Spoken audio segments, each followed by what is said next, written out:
नमस्कार शेतकरी बांधवांनो, मराठी दरबार या यूट्यूब चॅनलमध्ये आपले स्वागत आहे। तर बघा शेतकरी बांधवांनो, आता सध्या रब्बी हंगामाला सुरुवात झाली आहे। या हंगामाची ई पीक पाहणी DCSद्वारे केली जाते। आता बघा शेतकरी बांधवांनो, तुम्ही तुमच्या मोबाईलवरून DCSद्वारे ई पीक पाहणी करत असता, परंतु कधीकधी नजरचुकीने आपल्याकडून काही चुका होत असतात। आता या म्हणजे आपल्याकडून कुठल्या चुका होतात, आता याचं उदाहरण पाहिले तर बघा, कधीकधी चुकीच्या पिकाची नोंद आपल्याकडून होते। समजा आपल्याला कांदा लावायचा असेल तर तिथं दुसऱ्याच पिकाची चुकून नोंद होते। तसेच क्षेत्रसुद्धा जर आपल्याला 1 एकर लावायचं असेल तर तिथं 1.5 एकर लागतं, 2 एकर लागतं। तसेच चुकीच्या पद्धतीने कायम पण नोंदणी झाली, चुकीच्या पद्धतीने बोरवेल नसून विहीर नसून त्याच्या चुकून नोंदी लागणे असं होत असतं।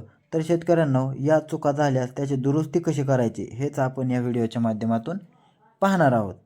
तर बघा, तुम्ही ई पीक पाहणी केल्यास ती माहिती 48 तासात आत तुम्हाला डिलीट करता येते किंवा ती दुरुस्ती करता येते।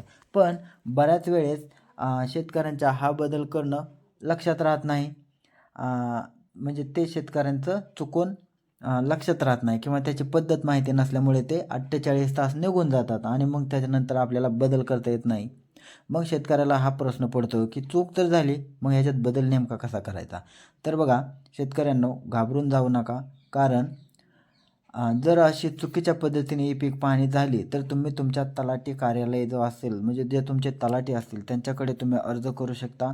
तलाठी तुमच्या अर्जाची नोंद घेतील आणि तो अर्ज व्हेरिफायर म्हणून मंडळ अधिकारी असतात त्यांच्याकडे तो अर्ज पाठवतात। आणि त्यानंतर बघा, मंडळ अधिकारी व्हेरिफायर लॉग इन करून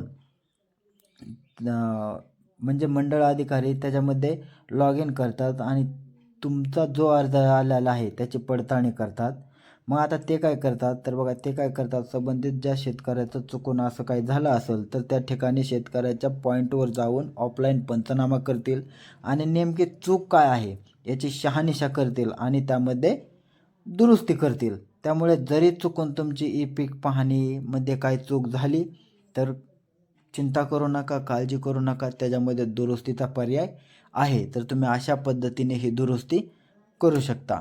तर शेतकऱ्यांनो, ही माहिती तुम्हाला कशी वाटली हे आम्हाला कमेंट करून सांगा आणि जर चॅनलला अजूनही सबस्क्राईब केलं नसेल तर सबस्क्राईब करा। धन्यवाद।